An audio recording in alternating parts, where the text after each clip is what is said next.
What is up? My name is Noah Hills. You can find me on Twitter at Noah More Parties, and this is 3 plays from Michigan running back Blake Corum. Corum is a guy whose film I have really enjoyed. Actually, I think he's got a really nice mix of physicality and elusiveness. He makes creative decisions at the first level. I think he's got fairly good vision. I think he makes relatively good decisions on a consistent basis. These 3 plays are interesting to me because they're all the same. They're all the same play. These are 3 duo runs, all to the same side of the formation, all against Wisconsin in the same game in 2021. And I think I don't know what sorts of high level insights I gain from these plays, but I thought they were interesting in showing sort of a progression of decision making, given that these are the same concept within the same game. And this first play here is one where Corum is going to properly read bounce, but that outside lane is going to get filled by a defensive back crashing down almost immediately. He's going to make that guy miss and then get swallowed up near the line of scrimmage right afterwards. Right here, you'll see what I'm looking at a little bit more. Corum is going to make a decision based on what this play side linebacker does. This is a second level read on this play side linebacker. It's either bang up the middle or bounce outside based on what this linebacker does. And he's going to dive down towards the inside, and Corum's going to bounce it. So you see right here, this guy's got inside leverage, but this is the guy being read, and he's diving down towards the inside of our tight end here, which means Corum is going to bounce this to the outside, despite this defensive back, I believe that's a safety, crashing down into the hole. And here Corum's made that decision, but he sees this guy crashing inside of this block by the slot wide receiver who completely whiffs on this block, really. And Corum realizes, I'm going to have to do something about this man, even though I've now made the right read. And he's able to step away from him, shake him in the hole, but then he's swallowed up. Now we have this guy crashing down. We got this guy who's got him dead to rights. We got this guy crashing down, made him miss.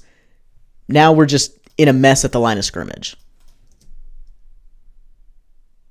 So despite this being essentially a no-gain run, maybe a loss, I think this was a good play by Corum, given that he properly read 8 diving down here, or 5, whatever this guy is, diving down to the inside.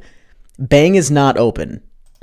Even if he's, saying, okay, this guy's through this hole, I'll hit the B gap. That's not open either, given that this guy can dive down. 57 is still unblocked and would be able to crash down on that as well. Bounce is the right move. We're not reading defensive backs at the line of scrimmage, so that's the right play. And then we're just presented with another problem to solve, and he's able to solve it using his, evasiveness, his lateral agility, and his balance to absorb that hit, step out of it a little bit, and still be oriented north-south. There just ends up being a lot of defenders here to swallow him up immediately following. This is an interesting play because it's a little bit later in the same game, but it's going to end up, it's the same play, same read. He's going to bounce. The slot receiver is going to whiff on that block again, and Corum's going to find a way to solve that problem in a different way than he did initially. Okay, we got the end zone angle again, and we're reading 57 here, and he, again, is going to dive down inside. This is either a bang read or a bounce read based on what 57 is doing here. He's going to dive down, so Corum is going to bounce this again, but the same thing that happened the first time they ran this play, well, not the first time, they've run it a couple times in between, but the same thing that happened earlier in the game when they ran this play is our slot receiver is going to miss this block here, and Corum is going to be presented with an opportunity to solve a problem against an unblocked defensive back in the hole again. Right here, we got this guy crashing down, this guy crashing down. Here's our linebacker that we're reading who is diving down inside. This is a whole mess. There's no room to bang here, so Corum's going to bounce it. But as we see here, this receiver is missing the block again. We're getting nothing from our slot receiver here. This safety is diving down, our nickel corner is diving down, and Corum's going to have to solve this problem somehow again. Last time, he kind of absorbed a hit, kind of slid out of it to the outside.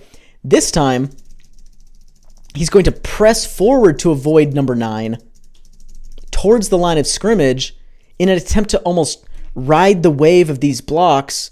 He's just going to kind of force feed himself into this mess here so he can ride the wave on the backside as he steps out of that tackle from 9, fights through another one, gets a couple yards. And what I like about this rep here is right now, Corum has already made a decision to bounce, but then he's going to see this guy diving down, and even though last time he was faced with this problem, he kind of juked to the outside a little bit more, avoided this tackle attempt, got swallowed up, but he solved that first problem in a positive way, in a way that worked, but he's not just applying that solution to this problem again, just because it happens to be in the same circumstance. He's looking at it on a play-to-play specificity level where he's able to absorb information quickly, come up with a new solution that fits this particular, kind of rendition of this same problem that he's facing. So instead of juking to the outside again,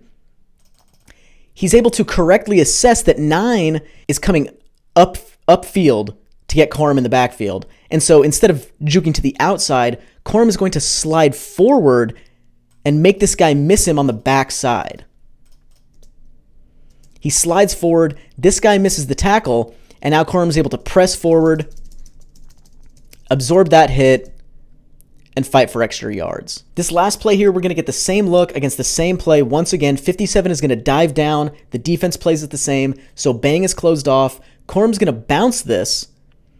And while we don't have a giant missed block from our slot receiver like we did in the last couple plays, Corum is going to get a little bit lazy with his footwork, with his tracking towards the outside, and run himself into some trouble that he could have avoided. So already, before the handoff, we see 57 diving down on this, snuffing out the inside. This is a clear read to bounce. That is absolutely the right read from Corum here. I think the mistake he makes is getting too wide. Right here, what you want to see is for him to ride the wave of 84, ride off his heels here, stay tight, and turn it upfield really as soon as he can. Get right around. There's no reason to take a wide track here, right off the backside of 84, and this could be a touchdown. But what Corum does instead is he takes a big jump cut that runs him almost into 86, and then he's going to have to flatten out this play much more than it needed to. See right here, he's run himself into a track on a collision course with 86 and this defender getting interior leverage when he could have been running this right at this safety crashing down, and now we're making one guy miss, putting a shoulder down. It's either touchdown or not. But at this point, we've run ourselves into trouble, and now we have another situation where we have to break down, make a move. Am I going to cut this up and already be in the way of this defender diving to the inside? Am I going to cut this out where now it's going to be tough to get the edge with this defensive back in the way? Corum chooses to bounce it out and, maybe predictably gets tackled right near the line of scrimmage.